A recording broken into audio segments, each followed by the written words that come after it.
Assalamu alaikum wa rahmatullahi wa barakatuh, everyone. On behalf of the Tariq Islamic Center, I would like to welcome you all and thank you for joining tonight's program. Gems for Families is a weekly Saturday program during Ramadan and a continuation of the Family Resilience series from our recent Family Summit. Today's topic is Forgive and Don't Forget. Our guest speaker is Sister Rabia Khedr, who is a friend of the Tariq Islamic Center and a community leader dedicated to helping others address issues of fairness and justice, affecting people with disabilities, women, and other diverse communities. She recently served as a commissioner for the Ontario Human Rights Commission. She is the Chief Executive Officer of Dean Support Services. The Dean stands for Disability Empowerment Equality Network. Dean Support Services aims to serve individuals with disabilities in Ontario. Sister Rabia is also the executive director of the Muslim Council of Peel, supporting not-for-profit organizations and charities. I would now like to invite our dear sister Rabia Khedr to begin her lecture, inshallah.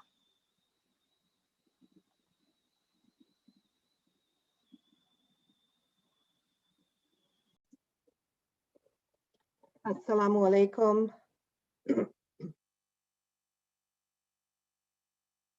Are we good? Am I okay on the screen? Yes, you're good, alhamdulillah. Okay, I'm just checking in.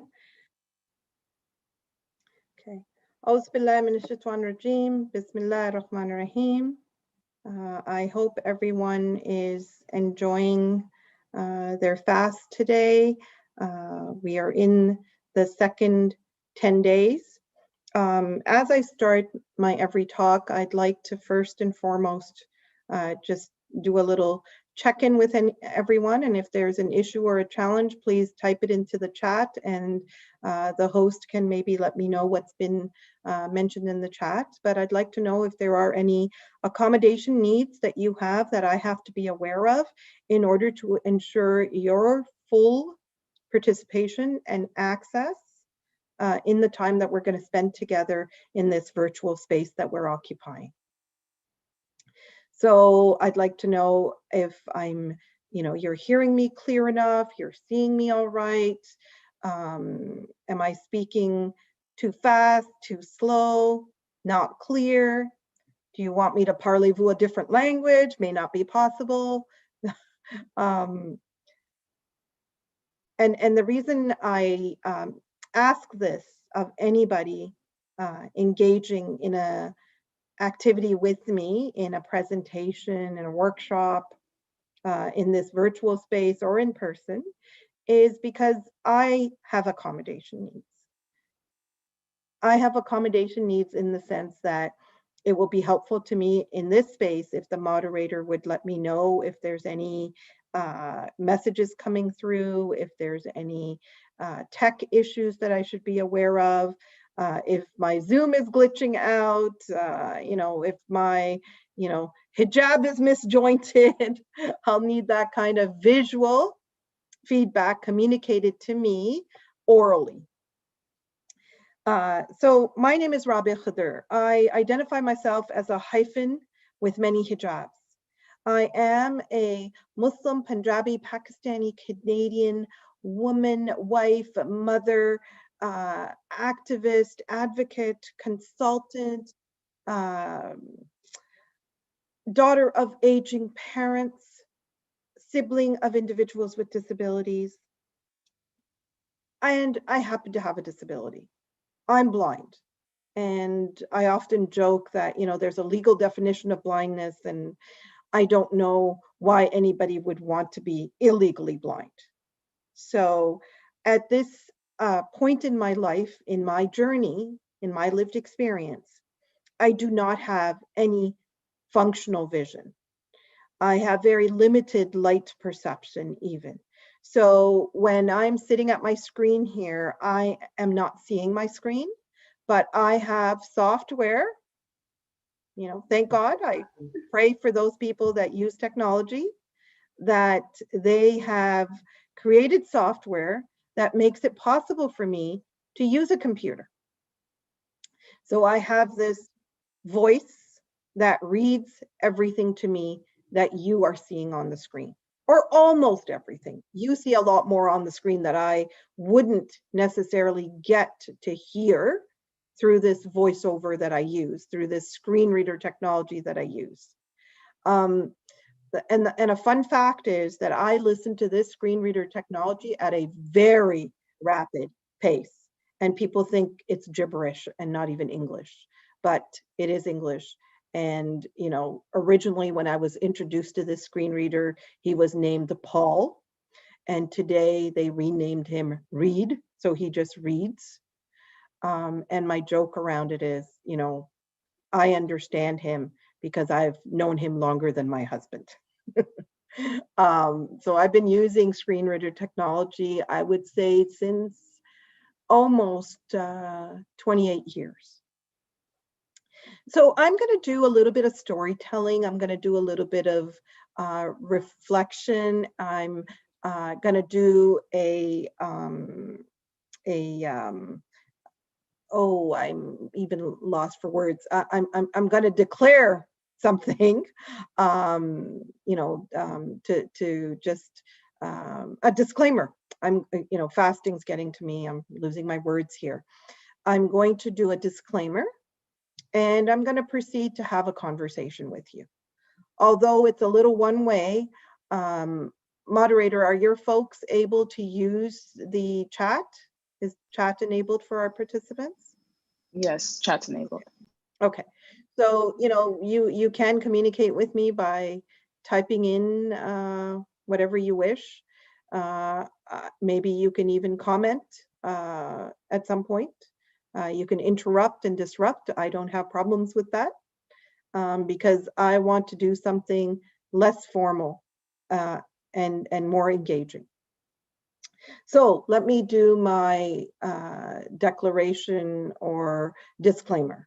My disclaimer is that the views and opinions of Rabia Khedr are the views and opinions of Rabia Khedr and Rabia Khedr alone, not her spouse, not her children, not her parents, not any organizational affiliations, not any titles that I may hold, and certainly not from an informed place of Islamic scholarship.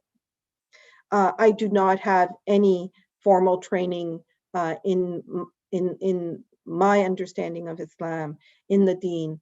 I am a simple layperson who has learned a little bit through my lived experience and desire to learn, in my desire to learn and worship the one who has created all of us, the one and only Allah subhanahu wa ta'ala, and to follow in the path of his messenger, sallallahu alaihi wasallam. So I am coming to you, humbly speaking to you in the spirit of honesty, sincerity, and seeking forgiveness. So I may say something that may cause ill or harm without intention, that may be inaccurate, that may mislead, or that may be correct, that may be motivational, that may be inspirational, that may be positive, that may support resilience. And I am eternally grateful to Allah subhanahu wa ta'ala for saying something good. And I seek Allah subhanahu wa ta'ala's eternal forgiveness if I am saying something wrong. So these 10 days that we're in, these middle 10 days of the blessed month of Ramadan, are the 10 days of forgiveness. And in this blessed month of Ramadan, in fact, we realize that we are living still in a pandemic. 2020 and subsequently 2021 were not what we dreamt of in 2019 or even at the start of 2020. We dreamt of a dynamic year. I, in fact, put out a vision for the work that I do for Deen Support Services, branded as Vision 2020, ironically for a blind woman, coining it Vision 2020. but we had a vision that we wanted to achieve. And yet Allah subhanahu wa ta'ala is the master planner, the all-knowing, the most wise. And he surprised us with his infinite wisdom and will to give us an experience of a lifetime, an experience of this COVID-19, this coronavirus, this pandemic, and a lockdown which prevented us from worshiping in our mosques, that forced us into these online spaces that we thought would be over by now, and yet another Ramadan is going by where we are sitting in our homes, isolating from our community, from our families, and from our mosque. And in this journey, there are many things that we have had the opportunity to reflect upon. There are many things that we have had to contemplate. We have been shocked. We have been in awe. We have realized Allah subhanahu wa ta'ala's power and might and miracles. We have recognized our limitations, our vulnerabilities. And we have forgotten our society's most vulnerable members.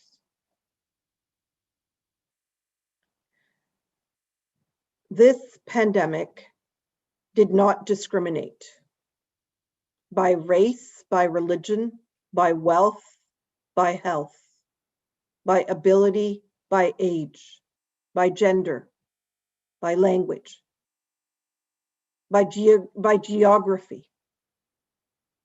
It did not discriminate in any way, shape, or form. It has impacted every one of us. Whether we have acquired the virus and lost someone or survived, we have been impacted in our lifestyles and our livelihoods, in our relationships, in our daily living activities. What was considered not possible has become possible, and what was considered impossible has become possible. And what was possible has become obsolete or unnecessary, unwarranted, insignificant, not important, impossible. So as we fast and we reflect even further, it is important for us to reflect upon the miracles and the blessings and the obstacles and vulnerabilities of those around us.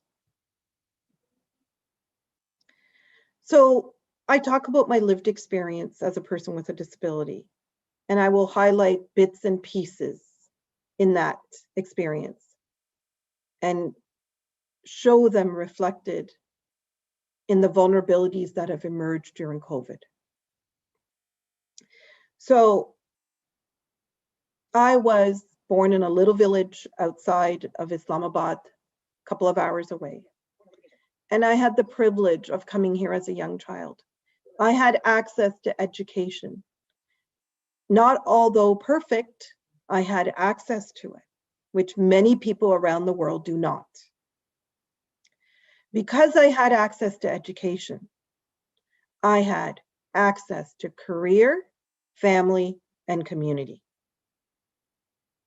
and leadership, and voice, and the opportunity to voice for those who can't voice for themselves. What I have found myself doing during this pandemic is being forced to voice for those who cannot voice for themselves. And I'm talking about our sisters and brothers with disabilities.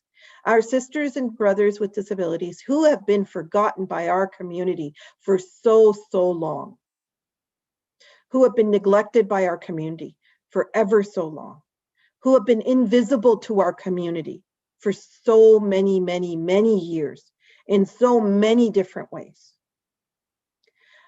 Our sisters and brothers with disabilities make up 22% of the Canadian population. Many of those disabilities are apparent, and many of those are invisible. 1 in 5 Canadians lives with mental illness at some point in their lives.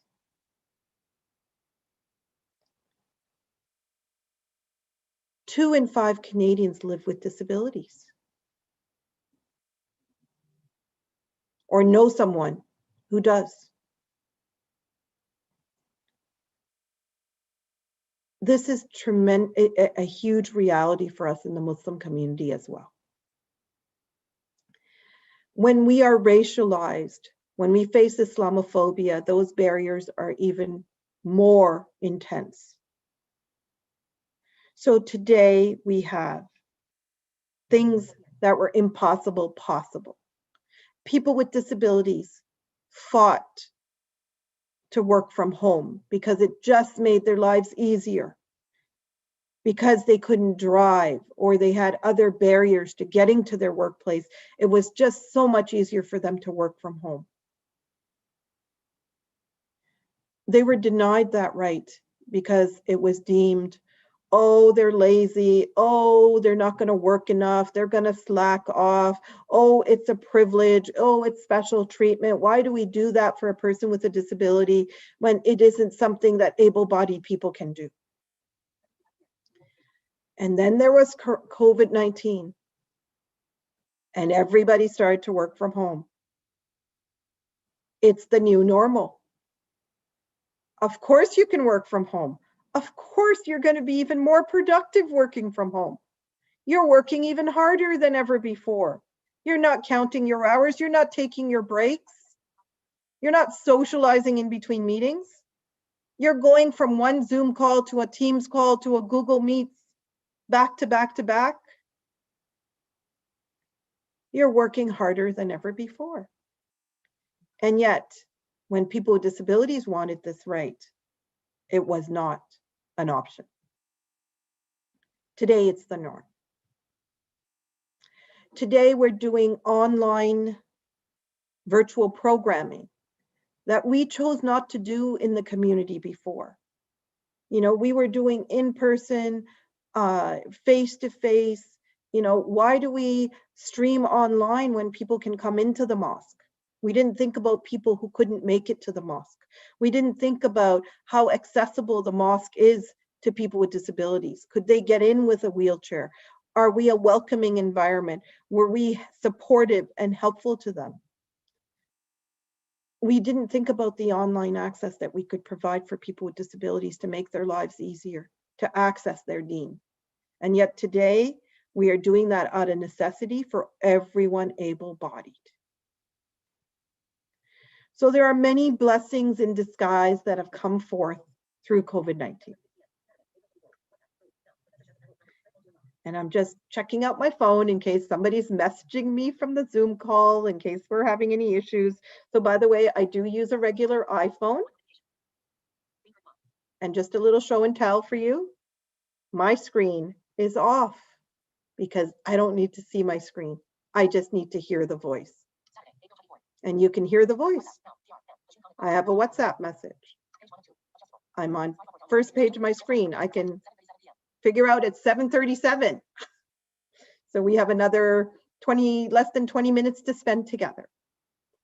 So technology is my best friend. My independence comes from first Allah subhanahu wa ta'ala and his protection, and second from the technology that I use that gives me the ability to work, to bank, to map out my travel route, to access recipes and how-to videos on how to cook. So technology is phenomenal. And accessing our deen is also very much so possible in positive ways through technology. And adding accessibility features on top of that is tremendous. So when I say do not forget your brothers and sisters with disabilities, forgiveness, but let's not forget. So this is the month of forgiveness. So we should seek forgiveness for forgetting our brothers with disabilities from Allah subhanahu wa ta'ala.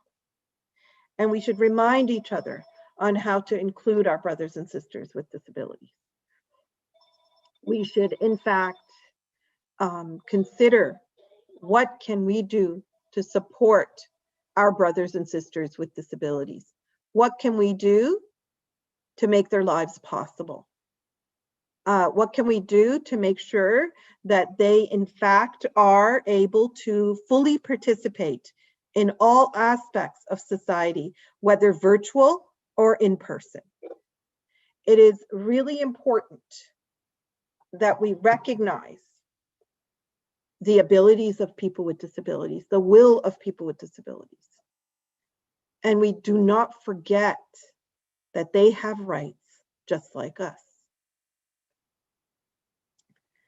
So we as people with disabilities have the same rights in Islam as able-bodied people. We have all the same rights in Islam as able-bodied people. We have the right to live independent lives. We have the right to work. We have the right to have expectations of our community to support us. We have the right for our community to ensure that the places that able-bodied people access are accessible to people with disabilities. That we create welcoming environments for parents who have children with disabilities. And now I know I'm talking to the Tariq community, the Tariq Center community that in fact is more sensitive than any other community. Jazakumullahu khairan to Sheikh Imran Ali, Sister Kamiza, and the family, and of course Yusuf, and the activities surrounding Yusuf's Day of Hope, and Yusuf's brothers, who have enlightened the community at Tariq to understand and appreciate families living with disabilities and their lived experience, their need for inclusion, their need for support, their need for attitudes in our community to shift toward disability. We need to remind ourselves that Surah Abasa was revealed to rebuke the Prophet Muhammad sallallahu alaihi wasallam, the most perfect man to ever walk this earth, was rebuked by his creator, by his Lord, because he frowned and turned away from a blind man. How often do you frown? Do you feel frustrated? Do you get annoyed?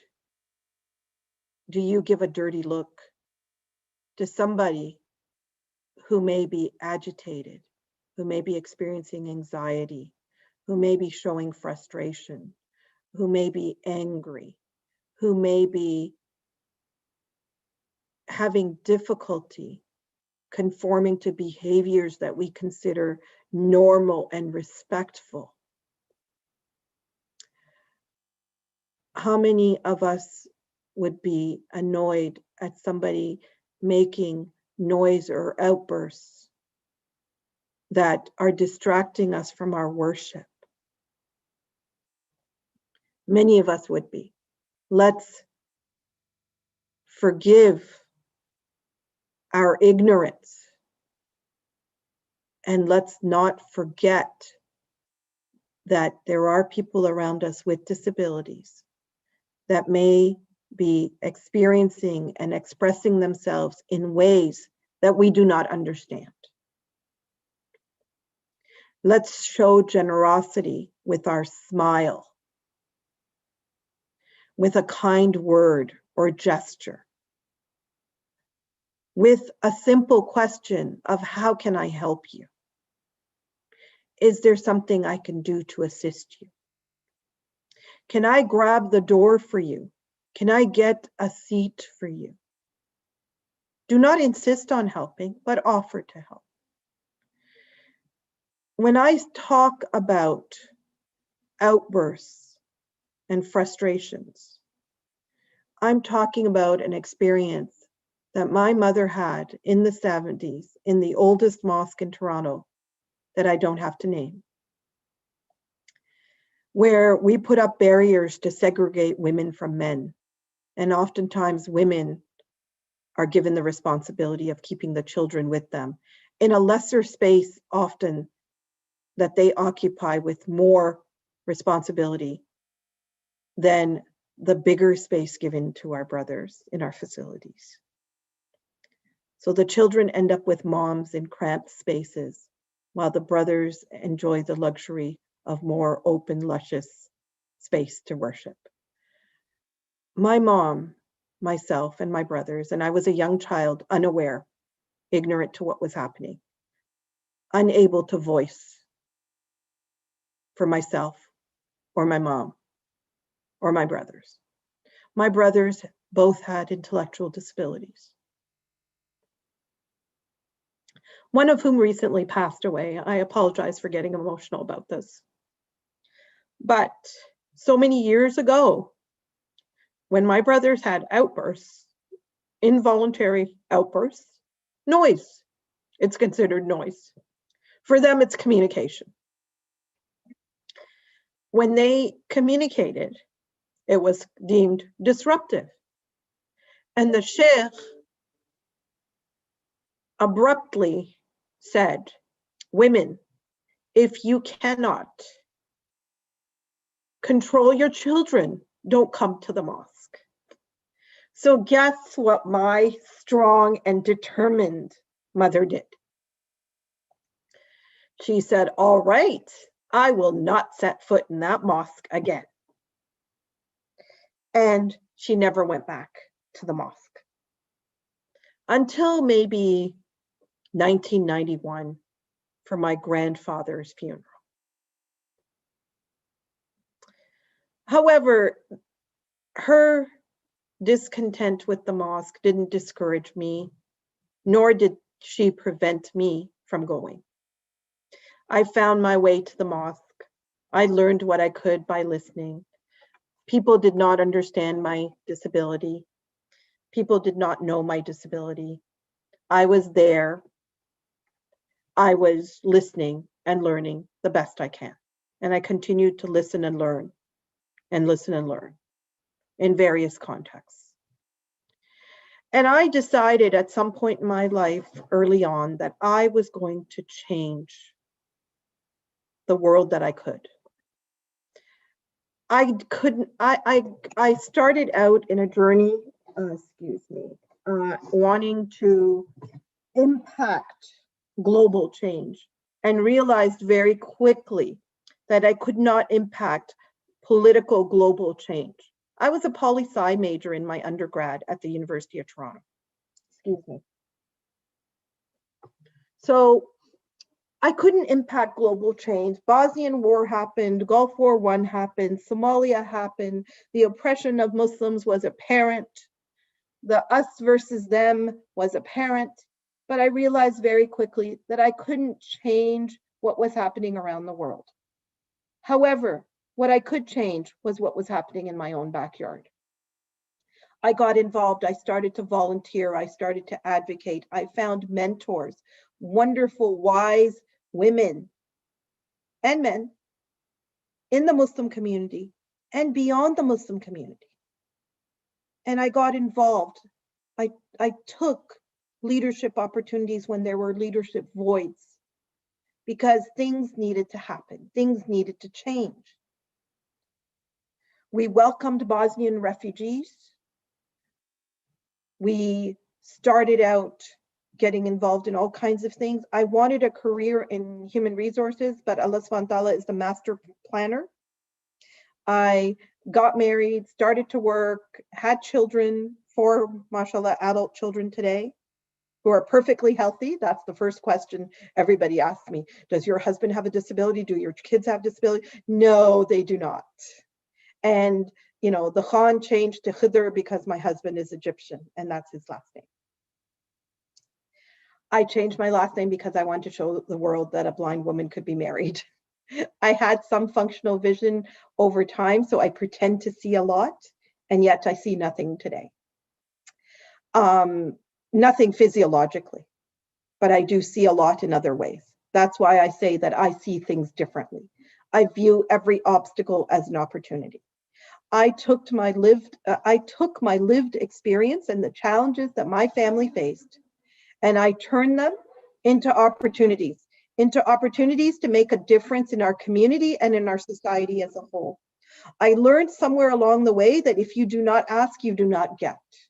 So I learned to ask. I found some fantastic mentors like Sister Rabia Hanif Cleophas, who got me into disability rights work. And I always recognize the people that mentored me in this journey. And Sister Zubayda Vahid and Sister Mariam Baba, and many, many other people, many other supporters and champions who have stood by me, like Sheikh Imran Ali and many of our imams. I worked with Ali and Umayya and Rabia to establish Canadian Association of Muslims with Disabilities. Fast forward, went to do a master's degree and produced a paper on the lived experiences of Muslim adults with intellectual disabilities living in Ontario. Created some partnerships with like-minded people with the same interests who had children with disabilities or had disabilities themselves. We evolved into a direct service agency known as Deen Support Services. And Deen is an acronym, but also is, of course, our faith, our Iman. We purchased a home in Mississauga known as the Muniba Center, named after a young woman with an intellectual disability who lives in Scarborough. Thank you to the Parvez Nassim family. And we run an adult day program. We run peer support networks. Much of our programming went virtual as a result of the pandemic. And we got creative and we took risks and we took every precaution in the book when it comes to COVID-19 to ensure the highest level of safety and security. And yet we continued to deliver vital, critical services in person to people. We deliver one-to-one programming right now to give parents a break, because mental and emotional well-being is as critical as physical well-being. All our staff have been vaccinated. We're encouraging all our participants to be vaccinated. We are putting our trust in our community leaders, in our professionals, in our experts, and ultimately our trust in Allah subhanahu wa ta'ala, who has made these vaccines possible, who has given us this pandemic experience in his eternal wisdom. And we are resilient. We have resolve. We are determined to create a better tomorrow for everyone. I have continued my involvements in various advocacy ways. I serve on the federal Minister's COVID Disability Advisory Group. That's Minister Carla Qualtrough. I am the only visible minority. I am the only Muslim. I have taken on a co-chair role with the Canadian Disability Benefit Initiative, which is a nationwide initiative to mobilize people with disabilities, their friends and allies and supporters and professionals, to advocate for a disability supplement to lift people with disabilities out of poverty. The majority of people with disabilities do not work, are not given opportunities to work. The majority of people with disabilities live off of social assistance that cannot even pay the rent. We have poverty around us.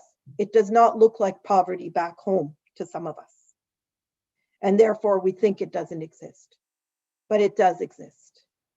And we are doing our part to give voice to those issues that are not voiced, to support people in voicing those issues that they cannot voice alone, to make government live up to promises it's making.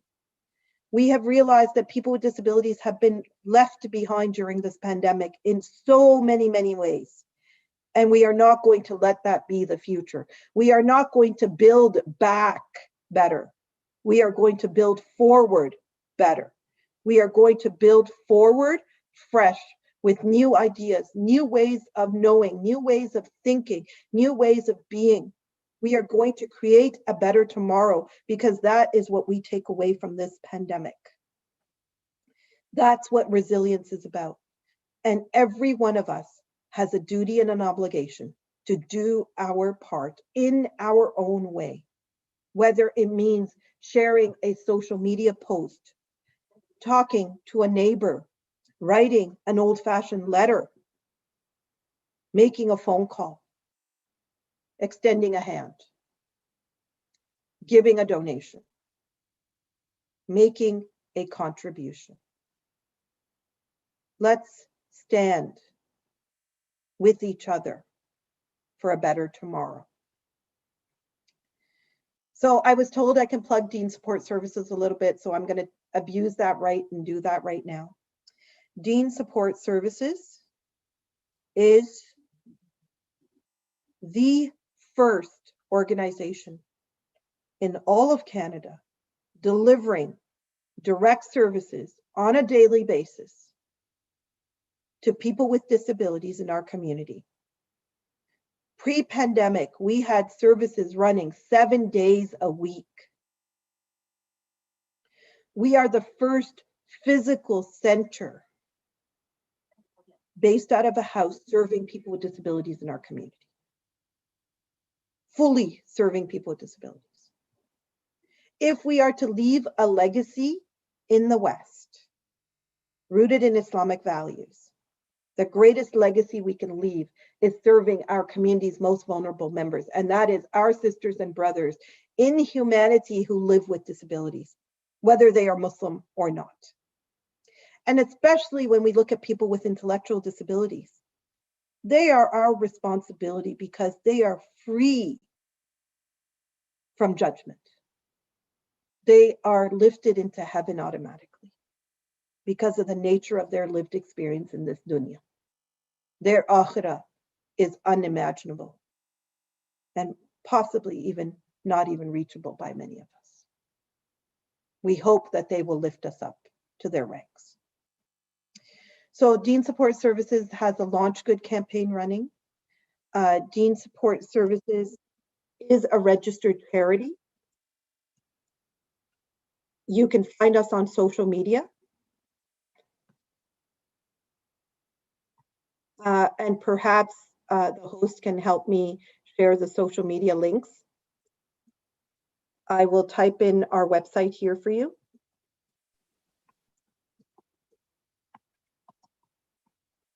I'm a pretty quick typer, and I hope that worked. Did that show up for you guys? No, I don't see anything. Did you type it in the chat? Yeah, maybe I typed in the wrong box. Hang on. Okay, listening and typing and talking at the same time is a little tough. So here you go. I'll give it one more shot. I'm going to start right now typing.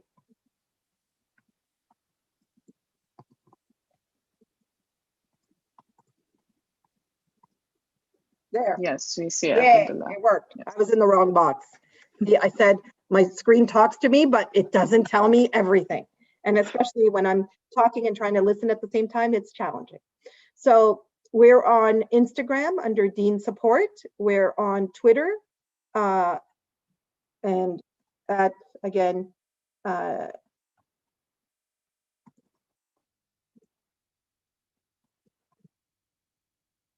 believe that's our Twitter handle. We are on Facebook under Dean Support Services as well. Please follow us. Please share our campaigns. Please tune in to listen to our reciters with disabilities. We put up a new video of a reciter with a disability every day just before we break our fast. So between around 8 p.m. these days, we're putting those up on Facebook. So please sign up to listen to that series. These are individuals who are blind and or have other disabilities who are hafiz, who have memorized the Quran. What an incredible, incredible accomplishment. Following in the paths of so many scholars and sahabas who were blind and memorized the Quran. So Jazakumullah khairan for tuning in, for listening. I recognize that our time is up. If I've said something good of benefit, inshallah khair, remember me and my family in your du'as. If I have said anything to offend, to cause harm, to mislead, to just cause any kind of ill feelings, I seek your forgiveness, and I seek forgiveness from Allah subhanahu wa ta'ala. Jazakumullah khairan, and may you enjoy your rest of the evening. Thank you. Jazakallah khairan, Sister Rabia. That was a very inspiring, touching lecture for anyone who has a family member who may have a disability, or anyone who has a disability themselves. This was definitely something that we can all learn from, inshallah. So we just like to sincerely thank you. We really appreciate you getting vulnerable with us and spending time with us today. May Allah preserve you, because you really are a gem, mashallah. Allahumma barak. Jazakumullah khair. Wa iyaki. We have no questions in the chat or on YouTube, so we are going to encourage everybody to stay on if you're watching on YouTube or on here, because we are going to wait until Maghrib, inshallah, for the adhan to play, so you can just chill with us until then. And we are going to play I believe, a khatam dua from the Qari Umar Hisham Al-Arabi. And of course, before you go, please do check out Deen Support. All of the socials are in the chat, the Zoom chat, Twitter at Deen_S_S, and on Instagram and Facebook at Deen Support. So follow, support, do your part, inshallah. And yeah, we're going to play the dua now. So Assalamu alaikum, everyone. Thank you all for tuning in. Next week, we do have our guest speaker for this series being Imam Zahir Bakis, who will be speaking about the family structure in Islam. So that's something you don't want to miss. Tune in next week, inshallah. Assalamu alaikum.